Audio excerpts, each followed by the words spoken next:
Hello everyone, स्वागत है आप सभी का हमारे यूट्यूब चैनल एजुकेशन गुरु ज्ञान पर। हम लोग टेंसेस पढ़ रहे थे, आगे भी हम लोग टेंसेस ही कंटिन्यू करेंगे क्योंकि अभी हमारे टेंसेस ख़त्म नहीं हुए हैं। अभी तो हम प्रेजेंट टेंस पर ही चल रहे हैं, आगे हमें भी पास्ट भी पढ़ना है, फ्यूचर भी पढ़ना है। एक बार हमने प्रेजेंट टेंस को अच्छे से पढ़ लिया ना तो पास्ट और फ्यूचर पढ़ने में हमें ज़्यादा डिफ़िकल्टी नहीं होगी, बहुत सिंपल है। और सबसे ज़्यादा यूज़ में हमारे प्रेजेंट टेंस ही आते हैं, तो हम इन्हीं पे ज़्यादा फोकस करेंगे। और इनको अगर अच्छे से सीख लिया तो पास्ट और फ्यूचर बहुत ही ईजी हो जाएगा हमारे लिए पढ़ना और समझना और उनसे सेंटेंसेस बनाना, क्योंकि स्ट्रक्चर थोड़ा बहुत ही आगे पीछे रहता है, सारे टेंसेस का सबका सेम ही रहता है। तो अगर आप जैसे प्रेजेंट इंडेफिनिट का याद करते हैं तो उसी तरीके से पास्ट इंडेफिनिट का बनेगा। प्रेजेंट कंटिन्यूस का करते हैं, पास्ट कंटिन्यूस, फ्यूचर कंटिन्यूस भी वैसा ही कुछ कुछ रहेगा। और प्रेजेंट परफेक्ट का कर लेते हैं तो पास्ट और फ्यूचर परफेक्ट भी सेम सेम रहेगा। और प्रेजेंट परफेक्ट कंटिन्यूस कर लेते हैं अच्छे से तो आपका पास्ट और फ्यूचर भी सेम रहेगा। तो इसलिए हम एक बार अगर अच्छे से इसको पढ़ लेते हैं तो ज़्यादा डिफ़िकल्टी आगे हमें पढ़ने में नहीं रहेगी। तो हमारा ये लास्ट है प्रेजेंट टेंस का, प्रेजेंट परफेक्ट कंटिन्यूस टेंस। उसके बाद हमारा पास्ट टेंस शुरू हो जाएगा। और ये इसको थोड़ा ध्यान से पढ़ना क्योंकि इसमें थोड़ी बहुत जो हमारे रूल्स हैं, जो कुछ टर्म्स हैं वो आएंगी और इतनी भी डिफ़िकल्ट नहीं है। मैं आपको बहुत अच्छे से इजीली समझा दूंगी ताकि आपको कोई परेशानी ना हो और आप अच्छे से सेंटेंसेस फॉर्म कर पाएँ। तो आइए शुरू करते हैं। तो ये हम पढ़ रहे हैं प्रेजेंट परफेक्ट कंटिन्यूस टेंस, जो बोलता है कि action that has begun in the past and still in progress. कोई भी एक्शन, कोई भी काम, कोई भी चीज़ जो पास्ट में हमारे बीते हुए कल में शुरू हुई है और वो अभी भी चली आ रही है, अभी भी हो रही है, ख़त्म नहीं हुई है अभी, उसी चीज़ को हम प्रेजेंट परफेक्ट कंटिन्यूस बोलते हैं। वही हमारा प्रेजेंट परफेक्ट कंटिन्यूस टेंस होता है। अगर हम इसे शॉर्ट टर्म में बोलें, इन शॉर्ट, तो वर्क इन प्रोग्रेस होता है। वर्क इन प्रोग्रेस अगर एक वर्ड हमें समझ आता है तो वो एक ये चीज़ होती है कि कोई भी काम जो अभी हमारा प्रोग्रेस में है, अभी हमारा चल ही रहा है, हो ही रहा है, अभी कंप्लीट हुआ नहीं है। ये टर्म मेरे हिसाब से कॉमर्स वाले बच्चे बहुत अच्छे से समझते हैं कि वर्क इन प्रोग्रेस क्या रहता है, क्योंकि उनको ये चीज़ पढ़ाई भी जाती है अकाउंटेंसी वगैरह में, तो उनको अच्छे से समझ आ रहा होगा अगर वो लोग देख रहे हैं तो। बाकी ये बहुत कॉमन टर्म है वर्क इन प्रोग्रेस। तो प्रेजेंट परफेक्ट कंटिन्यूस टेंस क्या होता है, अगर हम छोटे शब्दों में, कम शब्दों में जाने तो वर्क इन प्रोग्रेस, जो काम हमारा अभी तक चल रहा है, ख़त्म नहीं हुआ है कोई भी चीज़, उसको हम वर्क इन प्रोग्रेस कहते हैं। उसके यूजेस आइए हम देखते हैं कि यूजेस क्या रहते हैं। तो यूजेस हमारा पहला है actions that had begin in the past and are still in progress. जैसा कि हमने ऊपर पढ़ा कि जो कि पास्ट में कोई भी चीज़ शुरू हुई है और स्टिल इन प्रोग्रेस है, वही हमारा प्रेजेंट परफेक्ट कंटिन्यूस टेंस है। सेकंड हमारा है uses with the time phrases. इसके यूजेस हैं टाइम फ्रेजेस के साथ, लाइक टाइम फ्रेजेस क्या क्या रहेंगे, for, since, how long, all the time, all week, etcetera. ये हमारे इसके टाइम फ्रेजेस रहेंगे। बहुत ही ईजी हैं ये टाइम फ्रेजेस, हम सुनते आते हैं तो जो चीज़ें हम इजीली सुन रहे हैं, समझ रहे हैं, तो उनके सेंटेंसेस बनाना भी इतना डिफिकल्ट नहीं होगा। आइए चलिए इसका स्ट्रक्चर देख लेते हैं एक बार। तो स्ट्रक्चर इसका अफर्मेटिव का सबसे पहले हम देखेंगे, क्योंकि हम सबसे पहले अफर्मेटिव यानी कि सिंपल सेंटेंस को फॉर्म करते हैं किसी भी टेंस में। तो सबसे पहले हमारा क्या आता है, वही आता है सब्जेक्ट। फिर इसमें आ जाता है हमारा हैज़ और हैव। हैज़ हमारा आता है सिंगुलर के लिए और हैव हमारा आता है प्लूरल के लिए। तो वही सिंगुलर एंड प्लूरल दोनों चीज़ें इसमें रहेंगी, जैसा कि पहले भी मैंने आपको बताया है।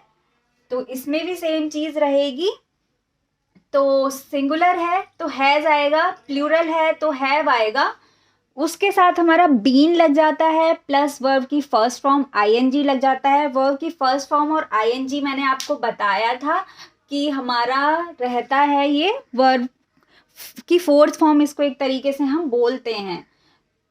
Plus object, plus since, for, या फिर फॉर, सिंस रहेगा या फिर फॉर रहेगा, सिंस और फॉर में से एक ही चीज़ रहेगी, इसलिए मैंने यहाँ पे स्लैश लगाया है। प्लस टाइम बीइंग रहेगा, क्या टाइम है, क्या टाइम पीरियड है वो रहेगा यहाँ पे हमारा सिंपली जानने के लिए। तो आइए देखते हैं, जैसे अब हैज़ और बीन लगा हुआ है यहाँ पे, तो वर्ब की फर्स्ट फॉर्म प्लस आईएनजी क्यों है, कैसे है, ये हम देखेंगे। तो जो हैज़ और हैव है ना, उसको वर्ब की थर्ड फॉर्म मिल गई है। हैज़ और हैव को वर्ब की थर्ड फॉर्म मिल गई है, जैसे मैंने यहाँ पे आपको बताया भी है।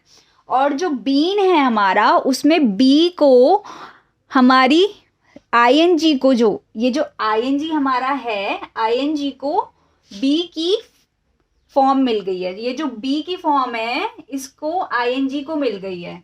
तो ये ऐसे हमारा सेंटेंस फॉर्म किया जाता है प्रेजेंट परफेक्ट कंटिन्यूअस का। जैसे अब हम इसका प्लूरल फॉर्म में देखें, ये तो हमारा सिंगुलर था क्योंकि हैज़ लग रहा है।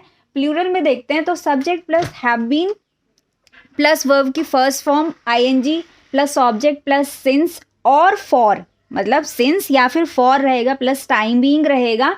तो वही वाली बात आ गई कि हैज़ और हैव को तो वर्ब की थर्ड फॉर्म मिल गई, और जो आईएनजी हमारा है उसको बी की फॉर्म मिल गई। इसलिए यहाँ पे हम लोग V3 यूज़ नहीं करते हैं। इस वाली बात का और इस वाले नोट का, इन दोनों नोट का, पहला और दूसरे नोट का मतलब यही है कि वर्ब की थर्ड फॉर्म हम क्यों नहीं यूज़ कर रहे हैं, फोर्थ फॉर्म क्यों यूज़ कर रहे हैं। फोर्थ फॉर्म यानी कि V1 प्लस आईएनजी क्यों यूज़ कर रहे हैं, क्योंकि यहाँ पे हैज़ के साथ बीन लग गया है, इसीलिए हम यूज़ नहीं कर रहे हैं।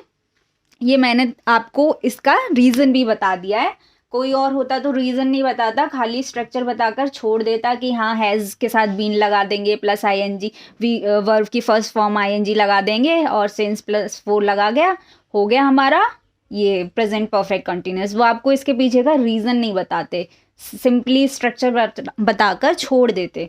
और रीज़न नहीं पता होगा तो हम चीज़ों को समझेंगे कैसे, तो इसलिए मैंने आपको इसका रीज़न भी बताया है। चलिए सेकंड देखते हैं।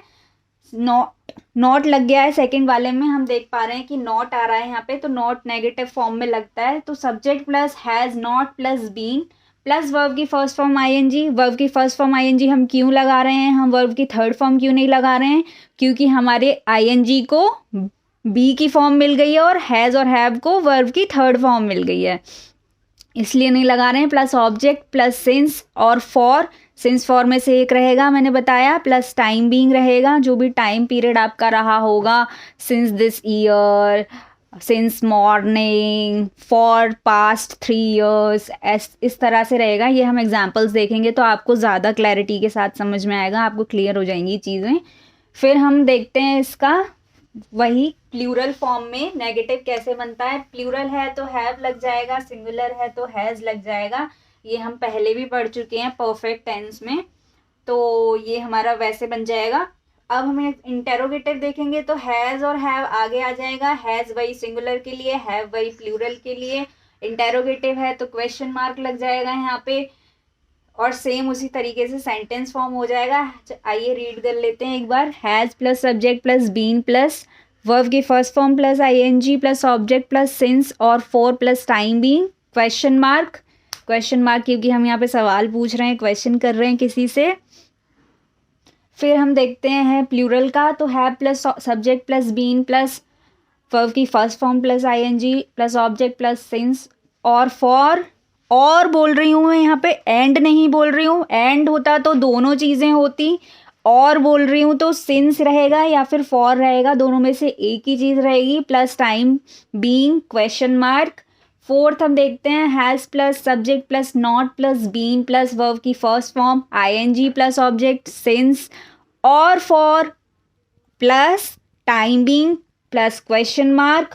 तो वही अब यहाँ पे नॉट लग गया है तो ये हमारा इंटेरोगेटिव नेगेटिव बन गया है। हैज़ और हैव देख पा रहे हैं हम, आगे लगा हुआ है, सब्जेक्ट से पहले लगा हुआ है, तो इसका मतलब है कि ये इंटेरोगेटिव है। अब जब इंटेरोगेटिव है तो क्वेश्चन मार्क आएगा ही आएगा, और नॉट लग गया तो नेगेटिव है ही है। तो हमें इनमें चारों में ये चीज़ समझ आई है जो हमने प्रेजेंट टेंस अभी तक कंप्लीट किया है। Indefinite, continuous, perfect, perfect continuous, इन सब में हमें एक चीज़ ये समझ आई है कि सब्जेक्ट हमारा कॉमन रहता है, ऑब्जेक्ट हमारा कॉमन रहता है, वर्ब की फॉर्म हमारी कॉमन रहती है, हेल्पिंग वर्ब रहता है, मेन वर्ब रहता है, और जो हमारा सब्जेक्ट से पहले हमारा हैज़ और हैव आता है हमेशा, और सब्जेक्ट के बाद ही हमारा बीन या नॉट लगता है जब भी हम नेगेटिव या इंटेरोगेटिव बनाते हैं। तो सब्जेक्ट हमारा सेकंड नंबर पे आता है, दूसरे नंबर पे आ जाता है जब हम इसको इंटेरोगेटिव बनाते हैं या इंटेरोगेटिव नेगेटिव बनाते हैं। अगर अफर्मेटिव और या नेगेटिव है तो अफर्मेटिव में सब्जेक्ट पहले ही रहेगा, और नेगेटिव है तो ऑब्वियसली सब्जेक्ट के बाद ही नॉट लग जाता है। ये हमारी सिंपल सी बात है। तो ये सारी चीज़ें इन सब में कॉमन रही हैं और आगे भी रहेंगी। पास्ट वाले में भी, पास्ट टेंस जो हम पढ़ेंगे और जो फ्यूचर टेंस पढ़ेंगे उसमें भी ये चीज़ कॉमन रहेगी। आशा करती हूँ बहुत अच्छे से आपको ये चीज़ समझ आई होगी। और जो ये रीज़न मैंने बताया आपको, ये रीज़न कोई भी नहीं बताएगा, ये रीज़न सिर्फ मैंने बताया है आपको, और मैं जानती हूँ कि आपको अच्छे से समझ भी आया होगा क्योंकि मैंने अपने पूरा 100% देने की कोशिश की आपको ये चीज़ समझाने के लिए, और बहुत ही छोटे कम शब्दों में मैंने ये चीज़ समझाई है आपको। कोई फ़ायदा नहीं होता कि पूरी पूरी किताबें पढ़ डालो और कुछ समझ ना आए। इससे अच्छा है कि आप ऐसे पढ़ो कि आपको समझ आए चीज़ें, और बहुत अच्छे से और बहुत जल्दी समझ आए, अच्छे से ग्रैब कर पाओ चीज़ों को, जिससे कोई दिक्कत कोई परेशानी ना आए आपको। आप वीडियो अच्छी लगी हो तो लाइक शेयर सब्सक्राइब ज़रूर कीजिएगा। Thank you very much.